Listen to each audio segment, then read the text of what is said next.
¿Qué tal, amigos? ¿Cómo están? Muy buenas tardes. Gracias por recibirnos aquí por el mejor canal de televisión, Acoustic TV. Y tengo la dicha de estar en este programa contrastando ideas con mi compañero, un magnífico abogado, el maestro Julio Jiménez. Doctora, muchas gracias. Muy buenas tardes, amable teleauditorio. Y hoy tenemos un programa, sin lugar a dudas, muy interesante. Un programa que hoy, precisamente, con el año nuevo, nos trae noticias nuevas. Creo que muy productivas, de gran transformación, de gran evolución a nivel económico, político, financiero, Así doctora. es. Tenemos la dicha de que esté con nosotros el secretario general de COS, el señor Juan Uribe, un hombre a quien admiro y quiero muchísimo, el presidente de COINE, el contador público Martín Rodríguez Sánchez. Gracias, contador, por estar con nosotros. Y también un gran amigo, un hombre que trabaja por la Ciudad de México, el diputado licenciado Eduardo Santillán.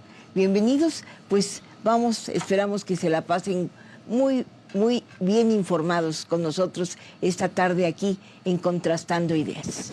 Pues, Julio, ahora sí muy emocionados por ser el primer programa del año, claro que contentos de que tenemos muchas esperanzas en el 2019 y bueno, por eso tenemos aquí al contador público Martín Rodríguez, quien nos dirá qué piensa hacer COINE con todas las personas que de momento están quedando sin trabajo y son gente muy capacitada, y que nos diga el diputado Eduardo Santillán cómo va a quedar todo el tema presupuestal. El tema presupuestal de nuestra Ciudad de México, y también qué van a hacer los trabajadores a través de COS, sí, los sindicatos.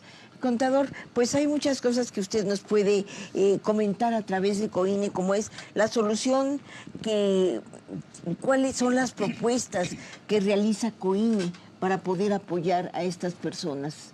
Gracias, licenciada. Es un gusto estar con usted, con Julio, gracias, diputado. Es un gusto, también amigo, gran amigo. Gracias. Nosotros tenemos una propuesta, la cual hemos sacado ya desde hace un tiempo, hace un mes. Esa propuesta radica en las personas que trabajan en ProMéxico. Porque ya lo platicamos en un programa anterior, porque nos interesan esas personas. Hoy quisiera desarrollar un poco más a detalle específicamente el contexto de cómo nosotros hacemos esa parte de llamar a personas para poder concretar los negocios, para poder concretar que las inversiones vengan, con un grupo de especialistas jurídico-financieros y también, ¿por qué no?, en materia de comercio exterior y de vinculación de negocios. No es tan fácil llamar a una persona, y estoy hablando de muchas otras que estamos nosotros tras de ellas, porque ProMéxico traía totalmente una metodología, traía una base de un proyecto en específico, si le podríamos decir vinculador, y yo le podría llamar que a mi proyecto hoy es un proyecto de interlocución política, empresarial, social, en donde la inversión va con ese compromiso social. En ese contexto, nosotros somos los accionadores para llegar al fondo del modelo de negocio o del proyecto en específico. Claro. Al momento de llamar a los trabajadores de ProMéxico, no solamente si se percibe la persona que lo escuche, este gran programa, puede ser que nos interese el ex trabajador de ProMéxico. Nos interesa ex embajadores, nos interesan ex consulados, nos interesan ex presidentes de algunos consejos como el de nosotros, que accionan hacia la base de crear un modelo específico de negocios. Claro. Y para eso, presentar un proyecto en específico, diría yo, que el mismo proyecto analiza el cómo, por ejemplo, me tocó platicar mucho con el diputado en el mes de diciembre, platicaba yo de la delegación Álvaro Obregón, de un tema muy interesante, cómo ellos llevaron el tema de educación, el tema del modelo de negocios, hablando yo desde la materia empresarial y, por qué no, de la materia política. Y en ese análisis contexto, podría decir que nosotros nos hacemos llegar de entidades, y voy a nombrar una de ellas como una de Great Place to Work, que en un momento determinado es una ideología o una metodología, una certificación que ellos nos empiezan a ayudar a preparar al equipo estratégico para poder decir desde un modelo, llegar al perfil exacto del de ex trabajador de ProMéxico o ex embajador. Y ver todo ese modelo es una serie de pláticas estratégicas en donde en un momento dado me he sentado con gente financiera, con gentes contadores, con gentes de atracción de talentos, con gentes expertos en comercio internacional, etcétera, en donde yo les empiezo a explicar cómo actúo en un modelo de negocio. Te podría platicar de un modelo que puede ser muy interesante, que lo vamos a traer. Vi que hace tiempo estuvo en su programa La Procuradora. Yo platicaba con ella también de un proyecto que traemos de Japón, una empresa que es muy interesante.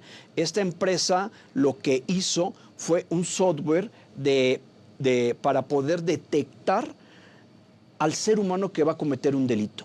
Es un software de un algoritmo muy interesante, ya después de más de 2 millones fórmulas que crean este algoritmo en lo que es el potencial delincuente, claro. Y en este momento platicaba yo con ella y le decía, este software puede venir a prevenir, ya se llevó en Rusia, en el Mundial, ahorita está siendo probado en lo que es el aeropuerto de Colombia. Así es. Se probó también en centros comerciales, en hospitales. Hoy nosotros platicamos también en reclusorios. Cada uno de ellos son diferentes factores. El algoritmo se va en este momento modificando para esa detección de la persona que va a cometer el delito. ¿Cómo se ve un modelo? Primero representamos a la empresa. Después de representar a la empresa, hacemos un llamado de capital, de fondos de inversión existentes o de empresas que quieren hacer ese match de negocio.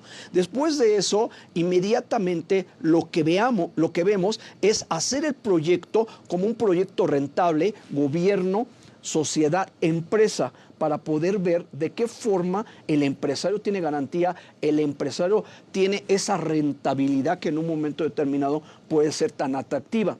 Ahora, si queremos extenderlo, porque comentaba yo en su programa la vez pasada del Tren Maya y cómo nosotros pudiéramos hacer del mismo tren otro tipo de proyectos. Claro. Hablamos del de la cuenca del Mirador de Guatemala, México, que también traemos nosotros. Si queremos extender este proyecto, que es un proyecto muy interesante en el tema que el presidente de la República, la misma nuestra alcalde jefa de la ciudad de la Ciudad de México, Claudia, la gobernadora, así es, ha dicho ella que ella va a trabajar el tema de seguridad con la misma secretaría. Claro. Entonces, si le decimos, con este software te ayuda en el C5 en un momento determinado, ¿qué hacemos y qué le proponemos como algo adicional todo lo que traemos? ¿Qué te parece si jugamos con un hackathon? Porque tú tienes el tema de educación. Hemos visto cómo lo ha anunciado, cómo el presidente mismo va a ayudar en este tema. Y en ese sentido, haríamos un foro llamando a todos los emprendedores para que trajeran aplicaciones adicionales al mismo software y a otras empresas internacionales que hayan bajado la delincuencia en este sentido. De ese proyecto empezaríamos nosotros a convertirlo en materia empresarial y en una base de un proyecto atractivo para los inversionistas, porque entonces nos sentaríamos con la gobernadora y nos sentaríamos posiblemente también a nivel federal, porque después de ahí cómo pudiera apoyar. De esa forma nosotros podríamos decirle, incluso hay temas que nos han tocado ahorita, temas muy buenos desde el Congreso, presupuesto que estamos viendo en esta transformación, más sin embargo hay otros temas que también pueden ser muy buenos. Poder copiar modelos, y le toca a Congreso, digo, en un momento determinado, ya no sería. Hay que empezar a hacer el Congreso. Sí, aprovechando. Sí, el foro, claro. Sí, le tocaría a Congreso en donde podríamos decir cómo creció en un momento determinado algunos países, como mismo toqué Japón, pudiéramos tocar también China. Pero gobierno, empresa, cómo fue ese apoyo y ese crecimiento económico. ¿Por qué? Porque nosotros, por ejemplo, en Corea, estamos trayendo empresas que quieren, para Lázaro Cárdenas, operar todo el puerto de Lázaro, porque viene mucha importación del sector automotriz y va hasta Monterrey, y quieren que se quede ahí en ese sector. Esos misma gente de Corea traen mucho dinero para poderlo operar.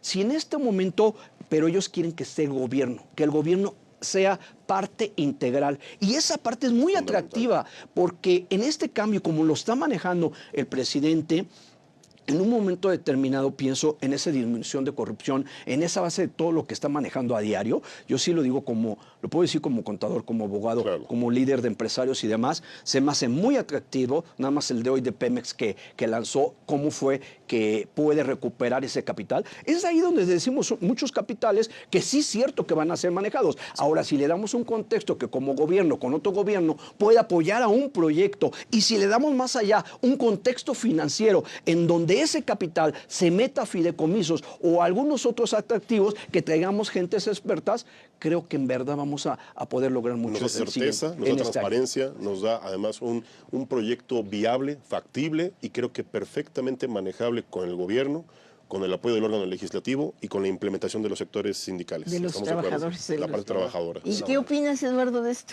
No, pues me parece que es fundamental y que va muy de la mano con la visión de la ciudad. Algo muy importante es, la Ciudad de México es una de las grandes ciudades del mundo. La experiencia internacional nos demuestra que tiene que implementarse tecnología en materia de seguridad, que hay muchas innovaciones que se han estado realizando en ciudades muy importantes. Tan solo tenemos que abatir el rezago que tenemos en materia de cámaras de seguridad en la Ciudad de México. Ustedes recordarán que prácticamente hacia el 2010 que empezaron a implementarse estas cámaras, pues que equivale a un celular. Ya prácticamente nadie trae un celular del 2010, ¿no? Nuestras cámaras, muchas de las que están en la ciudad, son del 2010. Entonces, incluso todavía está, ya está rebasada su vida tecnológica útil. Necesitamos hacer una renovación importante de cámaras, necesitamos implementar nuevas tecnologías en materia de seguridad y que evidentemente nos deben de permitir aumentar los niveles de seguridad. Y esto, evidentemente que la Ciudad de México es en sí misma un polo fundamental de inversión. La ciudad por sí misma genera una inversión muy importante. Creo que la ciudad se ha planteado también en el propio proyecto de la Constitución, tiene que ser una ciudad que crezca, pero que crezca bien, que crezca de manera ordenada, que tenga sustentabilidad, una ciudad que tenga resiliencia, una ciudad que sea habitable para todos y que todos ejerzamos nuestro derecho a la ciudad. Entonces, pues me parece que además esta combinación bien importante entre la iniciativa privada y el gobierno y el Estado, pero en algo también fundamental, en primer lugar, transparentando la relación. Claro. Fíjate, perdón tantito. ¿Qué les parece que vamos a un pequeño corte antes de continuar con este tema que es tan interesante? Bueno, pues estamos aquí contrastando ideas. Precisamente hace un análisis en este inicio del 2019 sobre el tema económico-financiero, la parte presupuestal, el impacto económico empresarial a nivel nacional e internacional, el contraste de las ideas en una mesa plural, en una mesa incluyente, pero también en una ciudad donde la relación obrero-patronal, la relación con la empresa, con el sindicato y con el gobierno son fundamentales. Por eso, en Contrastando Ideas, hoy nos acompaña el secretario general de la Confederación de Organizaciones Sindicales, el señor Juan Uribe Soriano. Señor, bienvenido, muchas gracias por acompañarnos. ¿Cómo está? Buenas tardes, gracias por invitarme nuevamente, aquí estamos. Bueno, sin lugar a dudas, el escenario sindical es un escenario muy importante, fundamental para la productividad, para el desarrollo, la inversión de grandes capitales en nuestro país. Las empresas tienen una relación muy estrecha con ustedes, sin lugar a dudas. Así es, las organizaciones sindicales en general procuramos estar siempre bien con nuestras bases. Claro. Nuestras bases y apoyando a las empresas al 100%. A ver, ustedes no son de los que extorsionan ni de los que hacen paros ilegales, ¿verdad? No, ese es un punto muy importante. A ver. Es acabar con esa práctica ambigua que no es correcta por parte de las organizaciones sindicales. Es importantísimo. Porque nos da el desarrollo económico, es importante que esté cubierto con la seguridad de los trabajadores. Los derechos de los trabajadores. Claro. Sí, porque sus derechos quedan cubiertos, llegan su dinero a su casa y el apoyo de la seguridad La Procuración de Justicia, Procuración la de Justicia, Administración de por Justicia, parte claro. del gobierno, Sí, claro. nos da mucha seguridad para andar en la calle libremente La certeza. y poder llegar a nuestras casas tranquilamente. Sin problema alguno. Con nuestra cuestión, con la cuestión económica de cada Oiga, ¿qué opina trabajador, usted de las huelgas, paros ilegales que de repente llegan pseudolíderes sindicales a cerrar empresas que cuestan mucho dinero abrirlas, que cuesta mucha inversión y que eso tira y eso ahuyenta a los capitales, incluso extranjeros, señor? Yo creo que ahí sí necesitamos que nuestro gobierno nos apoye para acabar con esas prácticas ambiguas, ¿no? Es incorrecto que pase eso. Doble moral, juegan con la doble moral. Acá decimos que somos apoyar y Defender.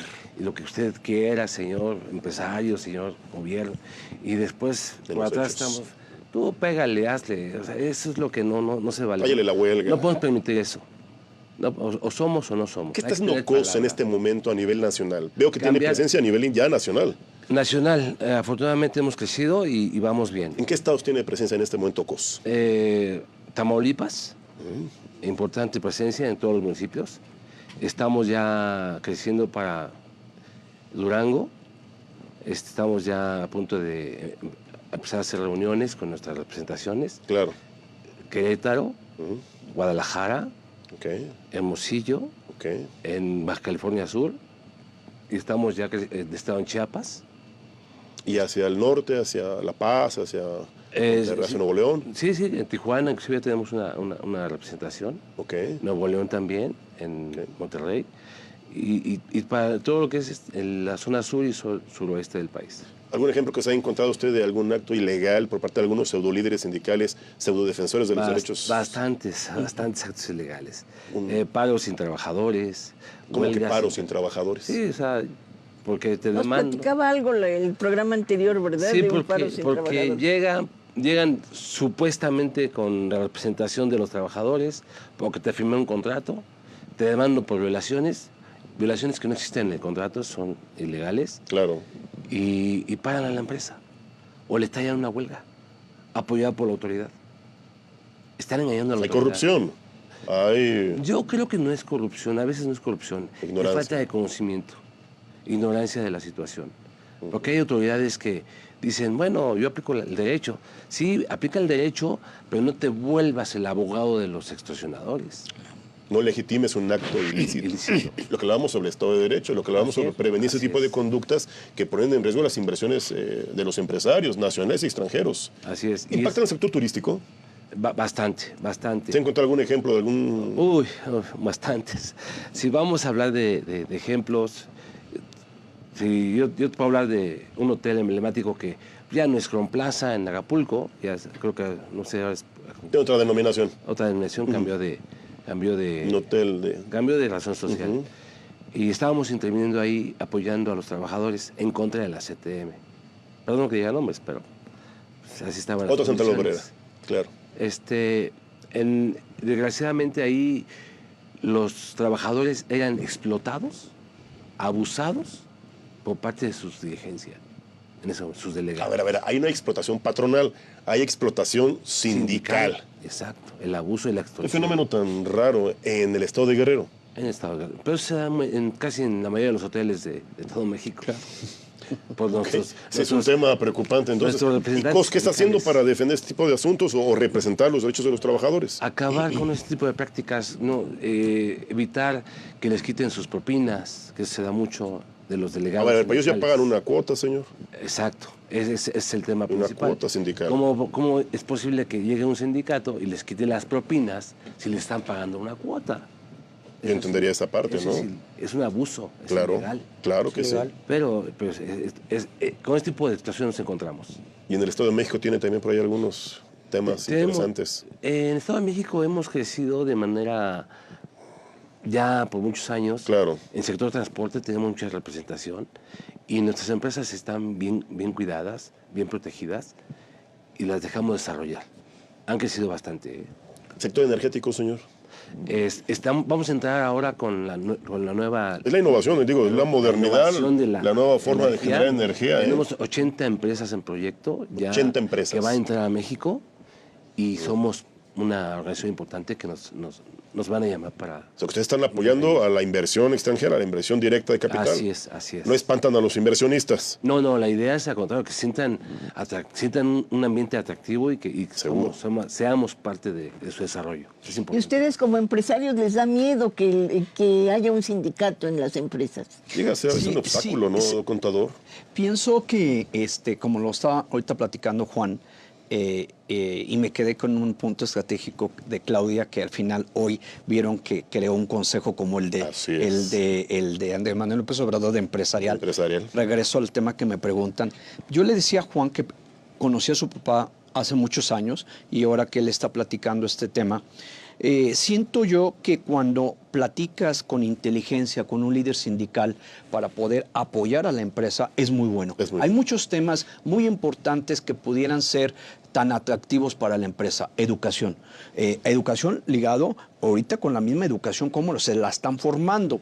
Yo te podría decir de nuevo de proyectos y como empresarios en un momento determinado que yo vi un proyecto desde con su papá en el tema de educación, en el tema de darle a los empleados la parte desde juguetes a fin de año, la parte de despensas, muchos conceptos, y te voy a decir que fue estratégico el tema porque no le cobraban la cuota al patrón y en este momento había un tema financiero que se jugaba demasiado en patrocinios y muchos de esos conceptos que apoyaban a la empresa. Es correcto. Entonces, cuando existe ese tema, si el empresario se siente apoyado, porque en este momento lo que necesita el empresario en un cambio trascendental como el que se presenta hoy, en lugar de tener miedo ante la postura fiscal, financiera, el Estado de Derecho, etcétera, el empresario lo que necesita es el apoyo del gobierno, del Congreso, de la sociedad misma y el apoyo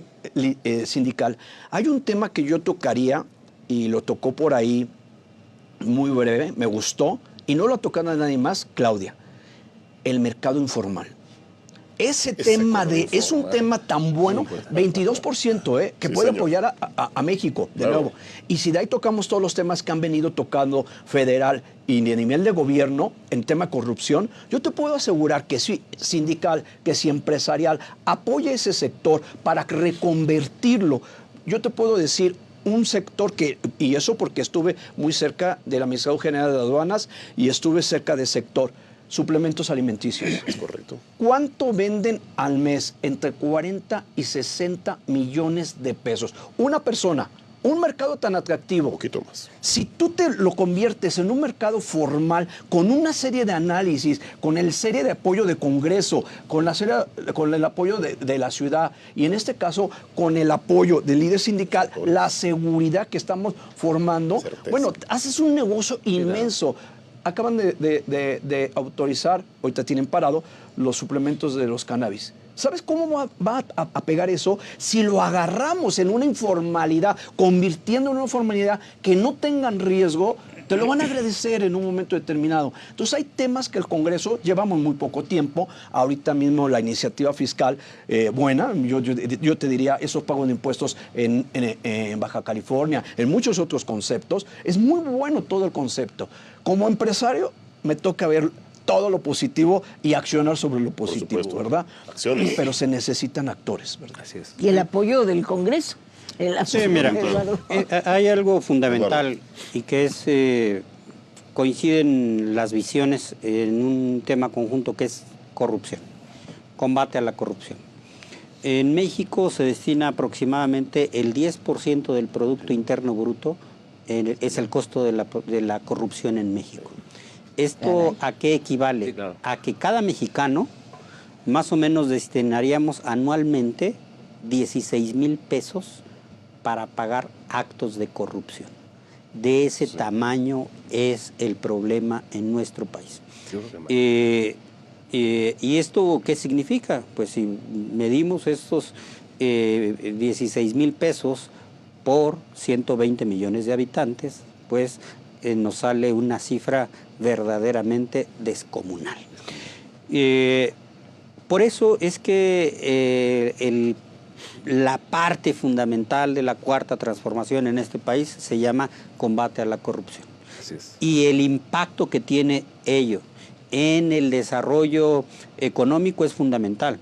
En la medida en que el empresario deja de considerar entre sus gastos de operación la corrupción, ¿cuántas empresas ya en su proyección contemplan actos de corrupción? ¿No? Claro. En el sector inmobiliario, de inversiones, ya se planea, incluso ya se hace un presupuesto. Entonces, efectivamente, ¿cómo está el tema de los sobreprecios, por ejemplo? ¿Por qué el gobierno estaba acostumbrado a comprar tan caro, ¿no? Pues resultaba que una botellita de agua, si tiene el valor en el mercado de 3 pesos, el gobierno lo podía comprar en 30 pesos, ¿sí?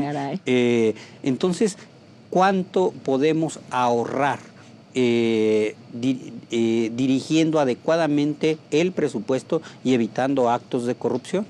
Lo que se ha venido descubriendo desde diciembre del año pasado en Pemex, esta combinación de actos de corrupción, del huachicoleo, pero no, como lo decía el presidente en diciembre, hay huachicoleo de abajo y de arriba, ¿no? Y es a veces más preocupante el de arriba.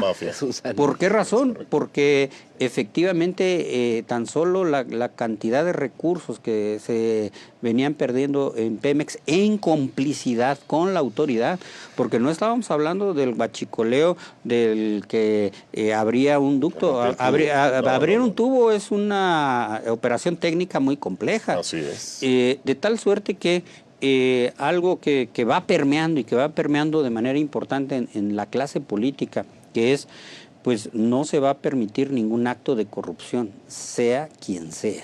No va a haber ningún acto de impunidad. Me parece que eso debe de permear de manera muy importante, en primera instancia el gobierno, que tiene que ser quien dé el ejemplo, y después, evidentemente, en todos los actores sociales. Claro. Necesitamos también combatir la corrupción en el sector privado. La corrupción entre privados es también todo un fenómeno. Totalmente. Que nos quede muy grabado, ¿verdad? A todos. Que nos quede claro. Claro que Gracias, Eduardo Santillán. Pues esta mesa está muy interesante. Es un foro al que en este momento, después de unos mensajes, se sumará el presidente de la Federación de Ingenieros Civiles, que ha apoyado mucho ahora con estos desastres del terremoto para todo lo que salió dañado, los edificios que salieron dañados en el mismo. 17. Pues vamos a un corte. Regresamos a Contrastando Ideas y bueno, como les dijimos en este foro, como se los dijo el licenciado Julio Jiménez, pues tenemos también la presencia del presidente de la Confederación, de la Federación de Colegios de Ingenieros Civiles, el ingeniero Francisco López Rivas. Bienvenido, ingeniero, gracias por invitarnos, Rosalía, muchas gracias. Y está, bueno, desde luego el diputado Eduardo Santillán, está el contador público Martín Rodríguez y nuestro secretario de COS, el señor Juan Uribe. Gracias. Ingeniero, te invitamos porque pues te admiramos por todo lo que han hecho, por la labor que han realizado para bien de nuestra ciudad ahora después del terremoto. Y pues desde luego que Eduardo Santillán sabe todo lo que han hecho y lo que falta por hacer. ¿Cuándo lo van a hacer? Claro, sí.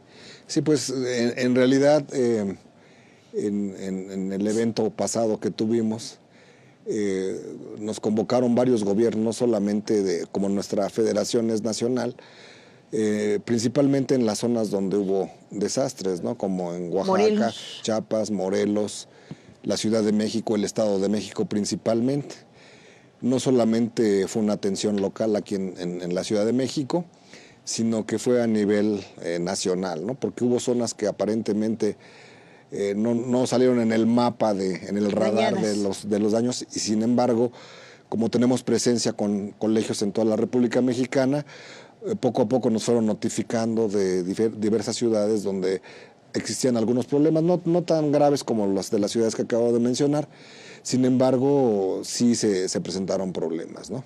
Pero aquí en la Ciudad de México todavía quedan muchos edificios dañados, ¿no? Sí, no, es un problema grave que en lo personal yo vengo pues sacando los focos rojos, no hoy, ni hace 2 años, ni hace 5, sino ya tiene algunos años en que, pues a mí me preocupa realmente la Ciudad de México, ¿no?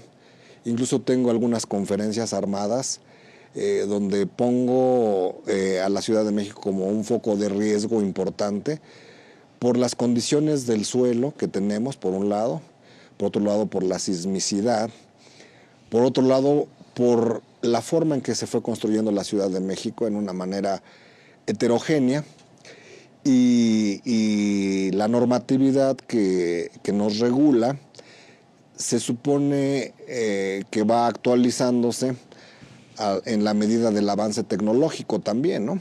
Entonces, cosas que hoy sabemos no las sabíamos hace 25 o 30 años. Las formas de análisis han ido cambiando, los métodos, los aparatos que utilizamos para las revisiones, etcétera. Todo ha sido móvil, ¿no? O sea, ustedes saben que si algo viene teniendo empuje a nivel mundial, pues es el cambio científico, ¿no? Y a veces de un año a otro hay cambios verdaderamente trascendentes. Entonces, en el caso del análisis estructural, pues los sismos que se han dado en ciudades como la nuestra, Chile, Japón, Italia, etcétera, Turquía, nos han venido demostrando que las consideraciones que antes teníamos como base no son las que realmente operan, ¿no? Y seguramente nos van a seguir enseñando algunas cuestiones ¿Y más, qué ¿no? debemos hacer aquí en México nosotros? Bueno, se deben hacer muchas cosas. Creo que en la actualidad el gobierno de la Ciudad de México, pienso yo que ha ido tomando en serio esta situación. Desde el 2010, cuando estaba en el gobierno, si no mal recuerdo, el licenciado Ebrard, él sacó una ley que se llamó Ley de Seguridad Ley del Instituto para la Seguridad de las Construcciones. Esta ley en el fondo era buenísima, en la forma venía muy mal hecha, porque pues como siempre las leyes son perfectibles, ¿no? Y venía llena de muchos vicios y como siempre las leyes no necesariamente las hacen quienes las saben, ¿no? Entonces en el caso, como era una ley muy técnica, venía con muchos vicios. Los colegios de la ciudad nos inconformamos en aquella ocasión y hubo mucha sensibilidad del gobierno en aquella época porque nos reunimos por primera vez todos los colegios de la ciudad, de ingenieros, de arquitectos y de ingenieros arquitectos. Y nos permitieron meterle mano a la ley, claro, en coparticipación con el gobierno y con las cámaras, estuvimos trabajando. Y claro, la verdad es que empezamos muchos y terminamos pocos. Sí, la convocatoria fue muy amplia, yo recuerdo que las primeras mesas de trabajo eran 130, 140, que era difícil trabajar, terminamos 4 o 5 gentes, la verdad. Claro, ahora las botas se lo ponen todos, ¿no? Que todos participaron, que todos fueron. Yo sí puedo decir categóricamente que yo estuve desde el principio hasta el fin y incluso en alguna parte de estos procesos yo coordiné a nivel de los colegios estos trabajos. Finalmente se compuso la ley en el 2011, emanó la nueva ley del Instituto para la Seguridad de las Construcciones y quedó en muy buenas manos y creo que sigue estando en buenas manos del doctor Renato Berrón. Tienen ya muy bien instaurados los protocolos y los códigos de cómo debe de seguirse. Cuando terminamos la ley del instituto, pues nos abocamos a cambiar el reglamento. Y aquí sí debo decir que quedó muy bien después de muchos años. El reglamento estuvo listo desde el año 2016. Sin embargo, por razones que pues no quiero comentar ahorita, ¿verdad? Se vetaron algunos puntos del reglamento. Aquí te está escuchando un diputado que puede apoyar. Puntos trascendentes, que después, pues ya finalmente con el sismo pues empujaron a que nuevamente salieran adelante. No había nada que revisar. Sobre todo eran puntos que favorecían a intereses que no eran propiamente los de la ciudad, ¿no? ¿Qué hay que hacer? Pues yo pienso que hay que tomar 2 tipos de acciones, ¿no? La que aparentemente puede ser más costosa, finalmente puede ser la más económica, que es la prevención. O sea, hay edificios que históricamente se han comportado bien. ¿A qué me refiero? A que no tienen daños. Sin embargo, por la época en que fueron construidos, con respecto de las normas actuales y de los reglamentos actuales, no pasan el análisis. Yo he revisado muchos edificios que físicamente se ven bien. Y a la hora que le pasamos el análisis numérico, que es matemático, porque los dictámenes no son más que matemáticos, físicos, ¿sí? No son auscultativos, si me permiten la palabra, porque es muy médica, ¿verdad? No es nada más presenciar. Sí nos da evidencias, sobre todo cuando ya tienes experiencia en las estructuras, nos da evidencia de si existen algunos daños o no. Pero finalmente, el análisis matemático que se hace es el que nos va a dar el modelo mediante el cual vamos a estudiar con métodos modernos, principalmente de análisis finito, cómo son estables o no las estructuras. Y como estos parámetros normativos han cambiado, pues obviamente que esas estructuras a las que me refería hace un momento, que aparentemente están bien, en algún momento no lo van a estar. ¿Por qué? Porque precisamente si estas normas se han dado, es porque se piensa que con ellas se pueden tener edificaciones sismorresistentes. Pero si fueron calculadas antes de esta normatividad, pues en algún momento corren el riesgo las edificaciones de tener alguna falla. Ahora, esto es en cuanto a las que no tienen falla, ¿no? Si agregamos en la canasta básica sísmica todos los que realmente ya están dañados, algunos de una manera importante. Ahora, cuando está dañado un edificio, hay una metodología, además de la que llamé yo visual, ¿no? Normalmente una edificación nace y crece con un proyecto, sí, evidentemente.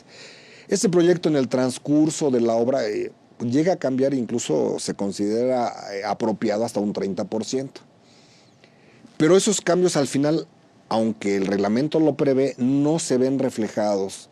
Entonces, ¿cómo sabemos esto? Porque cuando estamos revisando el proyecto, partimos de los planos de origen y a la hora que cruzamos con la información que levantamos en el campo, nos damos cuenta que no coincide, ¿no? Entonces, si pensamos en las edificaciones que sí fueron hechas con la normatividad, si esta normatividad es anterior, digamos, al sismo del 85 y el reglamento del 87, pues están en riesgo, definitivamente. Ahora, si nos vamos a la normatividad que reguló las edificaciones después del 87, que fue cuando apareció el siguiente reglamento, podríamos pensar que son más solventes. Sin embargo, ya en la marcha, aún de las que fueron calculadas aparentemente con una normatividad más estable, intervienen otros factores, ¿no? Pues la corrupción, la supervisión, la impericia, las grandes ideas, o sea, me refiero a las grandes ideas, yo tengo ahí otra frase más, pero aquí no la puedo decir, ¿no? Les digo yo los científicos, ¿no? Porque llegas a una obra y dices, bueno, ¿y esta columna quién la paró? No, pues dijo el residente de obra que así disminuimos el claro. Hay veces que poner una columna de más puede afectarnos. Ah, caray. ¿Por qué? Porque si esta columna no transmite su carga hasta la cimentación, entonces está provocando una carga en una trave que originalmente no estaba diseñada para recibirla, ¿no? Y luego también hay errores constructivos. Yo he llegado a escuelas, por ejemplo, ahora que estuvo el sismo, estuve con algunos supervisores de protección civil y pasé a dos escuelas, ¿no? Una escuela que tenía todos los muros cuarteados, ¿no? Y una que tenía apenas unas fallas en columnas y traves. A la que tenía fallas en columnas y traves la declaré como que tenían que evacuarla, y a la de los sismos también, a la de los muros también, pero estaba más aparatosa. Ahí fue un error constructivo. Ligaron los muros a las columnas y a las traves, muros que no iban a trabajar, pues obviamente llegó el sismo, los reventó, pero no contribuían al sustento estructural del muro porque no eran muros de carga, sino eran muros divisorios o arquitectónicos o de relleno. Que no ponen en peligro. Que no ponen en peligro, y aunque aparentemente estaba toda fragmentada la escuela, la estructura en general estaba bien. Entonces, un estructurista o un ingeniero principalmente, o un arquitecto con estudios de estructuras, es quien debe de tener la visión, porque incluso un ingeniero llano no es suficiente para evaluar una estructura, ¿no? ¿Y en qué forma piensan apoyar, Eduardo, desde la Cámara? Pues mira, es una agenda muy importante. De entrada tenemos que rediseñar la ciudad, nada más. Tenemos que plantear el programa de desarrollo de la ciudad. Tenemos que actualizar los 16 programas delegacionales de desarrollo urbano.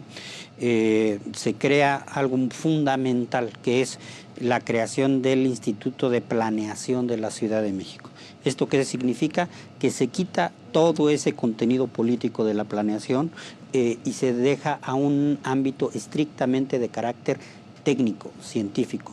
La planeación de la ciudad ya no puede ser vista solamente desde la óptica del negocio inmobiliario. No podemos dejar que la ciudad, que lo que crece en la ciudad sean las plazas comerciales y los desarrollos inmobiliarios de alta plusvalía. Eso no es la construcción de una ciudad. Claro. Necesitamos, por lo tanto, que la ciudad se vuelva una ciudad compacta, una ciudad con resiliencia, una ciudad sustentable, y para eso resulta fundamental esta lógica. La otra, acabamos de aprobar en el periodo de sesiones pasado, precisamente la ley de la reconstrucción, que implica precisamente, en primer lugar, pues actualizar el solo padrón de inmuebles afectados en la Ciudad de México. El gobierno anterior dejó un padrón de aproximadamente 6,000 inmuebles afectados. En la primera revisión que hizo el gobierno de la doctora Sheinbaum, se identificaron 30,000. Ah, caray. Viviendas, 30,000 inmuebles mucho afectados. Más. Es decir, uno de los problemas es no plantear con claridad cuál es la situación.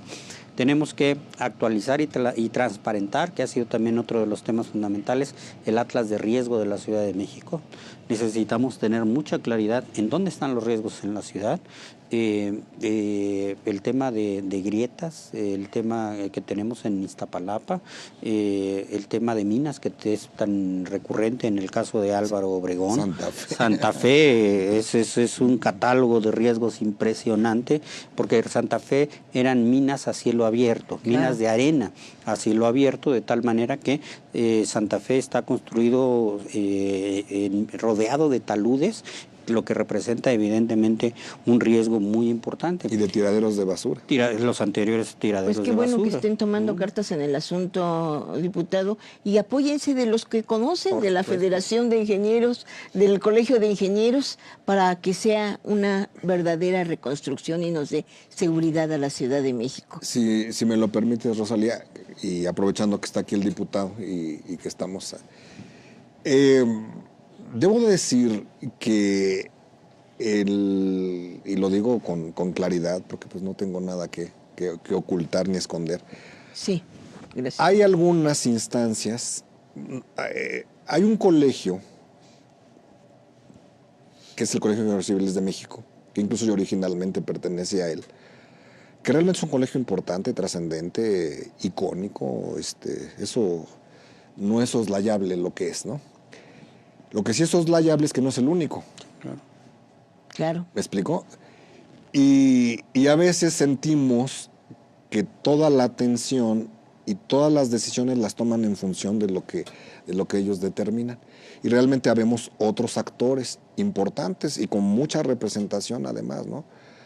Y yo creo que yo incluso le mandé tanto a la licenciada jefa de gobierno y a nuestro señor presidente, le mandé una carta bonita diciéndole que nos alineamos con ellos en todas sus políticas y demás, toda vez que vayan en la dirección del beneficio de la ciudadanía. Y también le dijimos, nosotros somos los ingenieros de a pie, ya que él habla de los ciudadanos de a pie, porque yo represento ingenieros independientes, ingenieros que tienen pequeñas y medianas empresas, no las grandes empresas, y que somos los que al final jalamos la carreta y somos a veces no muy considerados en las opiniones. Por ejemplo, yo veo ahora cómo está el mapa y yo realmente pues respeto la razón por la selección que hicieron, pero falta mucha gente importante ahí. Se lo digo con mucha claridad y espero que esto no sea mal tomado, porque es una opinión con muy buena intención, precisamente para evitar ya esa polaridad y esa parcialidad. Necesitamos oír las voces de gente que sabe, que sabemos. Necesitamos oír muchas opiniones. Yo como estructurista he diferido en muchas ocasiones de la óptica, igual que un médico con otro, que pueden ser del mismo calibre, de cómo se mira a la ciudad, cómo debe evaluarse. Yo por circunstancias personales, yo fui desarrollador inmobiliario, he sido directivo en el Instituto Politécnico, dirigente de la Escuela de Ingeniería, he sido maestro, he escrito libros, he sido dirigente gremial y tengo una óptica muy clara de la ciudad, ¿no? O sea, porque he vivido plenamente en ella.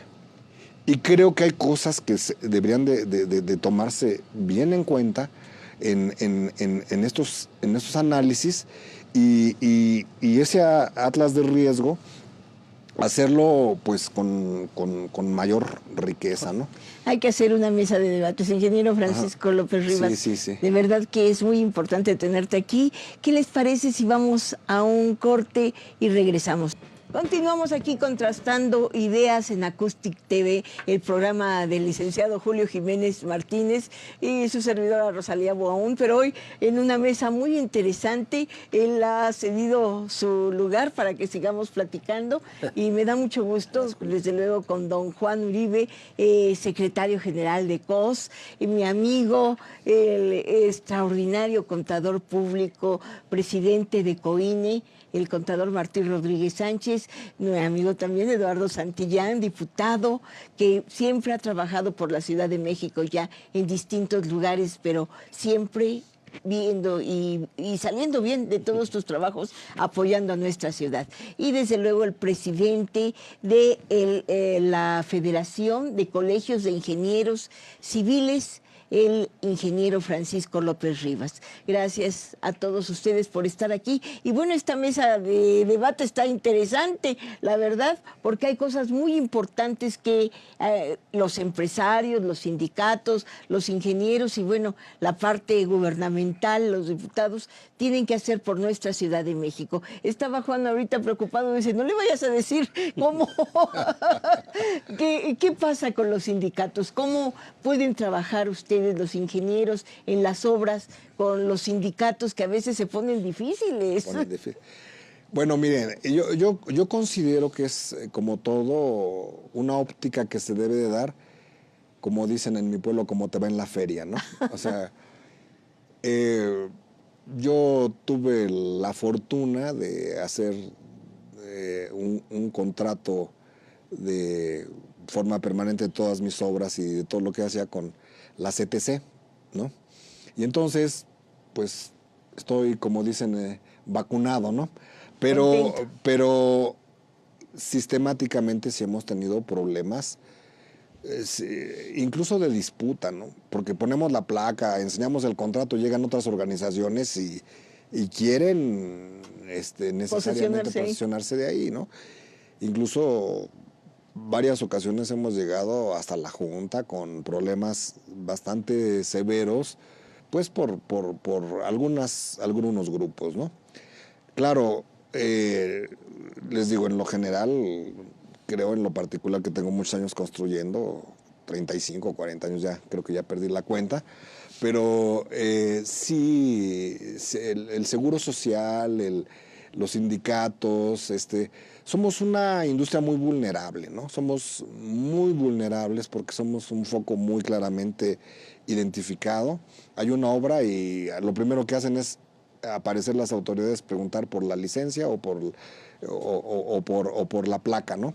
Entonces, eso es vulnerable. Pues somos muy vulnerables, ¿no? Pero tratamos de llevar las mejores relaciones y sí es posible. Digo, yo en lo general, les repito, como lo he hecho, me ha funcionado, pero siempre no... Se puede trabajar. Se puede trabajar. Que eso es lo importante. Y bueno, la idea de nuestro presidente ahora, Eduardo, es pues desde luego que ya no tengan tanta fuerza los sindicatos que han perjudicado, no los que ayudan, no los que protegen, sino que los que han perjudicado y a veces ni siquiera ven por el trabajador. Sí, algo fundamental es obviamente... Un gobierno de izquierda parte del respeto irrestricto de los derechos y de las conquistas laborales. Eso es un tema en donde no hay marcha atrás, pero evidentemente que también uno de los temas que tienen que revisarse en los nuevos tiempos democráticos es la apertura, la transparencia, la rendición de cuentas en las organizaciones sindicales.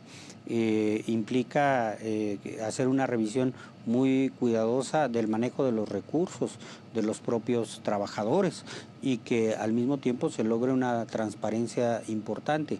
¿Qué es lo que requerimos? Requerimos organizaciones sindicales fuertes, auténticamente representantes de los intereses de los trabajadores. Lo que evidentemente en un régimen democrático no puede eternizarse son estructuras monopólicas, estructuras anquilosadas que buscan conservar privilegios para unos cuantos.